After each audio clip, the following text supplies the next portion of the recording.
Untukmu yang duduk sambil diskusi, untukmu yang biasa bersafari di sana, di gedung DPR.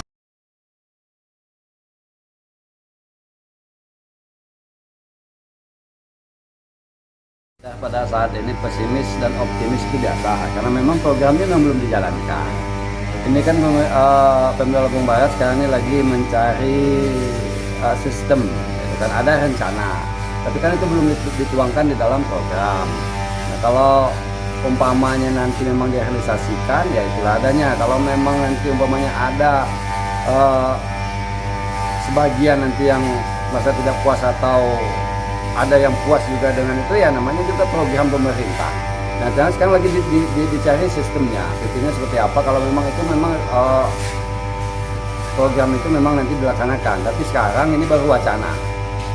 Nanti lihat, nanti kita programnya mungkin dalam 1 minggu atau 2 minggu ini program realnya itu apa, nanti baru kita tahu. Dan nanti sistemnya kalau memang itu nanti dia ada realisasinya, ya kita sama-sama, ya kan, semua elemen untuk mengawasi itu, gitu. Dan kita berusaha supaya akibat daripada COVID ini, akibat sosial, dampak COVID ini, dampak sosial dan dampak ekonominya itu walaupun tidak teratasi penuh, tapi bisa mengatasi sebagian.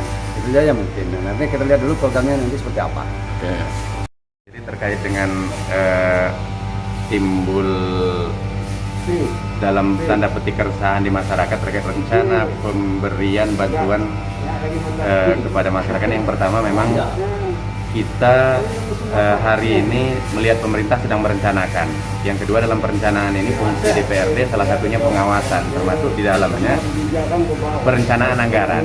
Jadi fungsi yang sudah kami jalankan, kami berharap masyarakat meyakini bahwa ini akan menjadi terbaik bagi masyarakat kita. Yang pertama, bahwa sistem pemberian bantuan ini kita mengacu pada data manual Kabupaten Lampung Barat. Karena kalau yang selama ini memang sudah ada bantuan langsung tunai, bantuan pangan non tunai, kemudian PKH, ini punya pusat ranahnya data ini. Kita sudah mengarahkan, lembaga DPRD ini mengarahkan kepada pemerintah daerah agar memakai bantuan lokal, data manual lokal. Ini tujuannya untuk apa? Yang pertama, Pemda tahu yang hari ini dalam kategori tidak mampu, kemudian yang ke depan terdampak, yang 3 bulan terdampak, dan seterusnya. Jadi pada prinsipnya kami mohon masyarakat untuk bersabar sampai pada program ini dijalankan. DPRD tetap melakukan pengawasan dan berharap apa yang dilakukan oleh pemerintah daerah ini terbaik bagi masyarakat. Kami sedang memformula ini agar semua yang terdampak ini mendapatkan perhatian dari pemerintah daerah. Jadi kan gini, terkait distribusi, jika memang program sembako ini memang akan terrealisasi, karena sekali lagi bahwa program sembako ini masih dalam proses kajian, jadi butuh obrolan lanjutan apakah berbentuk bantuan langsung tunai atau sembako.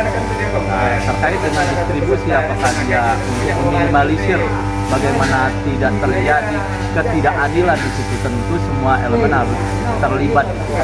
Pertama, bahwa harus dipisahkan dulu, karena ini adalah bantuan dari pemerintah kabupaten yang tentunya harus dipisahkan data dari yang menerima bantuan dari pusat. Jadi PKH dan DPRD ini kan 1 orang dapat 2 program, maka kita pisahkan sekitar 18.000 orang itu, 18.000 kakak. Setelah itu baru pemerintah daerah mendata kembali lewat pemerintah peson untuk diawasi oleh komite dan DPRD dan semua elemen untuk memetakan siapa sih sebenarnya yang layak dan tidak layak. Tentu layak dan tidak layak ini kita harus merujuk kepada kriteria kemampuan pendapatan dampak daripada COVID-19 ini. Karena yang merasakan dampak ini bukan hanya orang yang memang hidupnya dari petani saja, tetapi UMKM kita yang kerjaannya harian, yang jual goreng segala macam, tentu mereka akan merasakan dampaknya. Jadi bukan semata-mata mereka yang kerja di kebun, yang di sawah, tetapi orang yang di kota pun juga banyak yang merasakan dampak daripada virus COVID Corona ini. Karena itu tentu kita semua memastikan bahwa ayo kita bersama-sama mengawasi pemerintah dalam pendataan ini untuk bisa terdistribusi adil dan merata. Nggak mau bentar.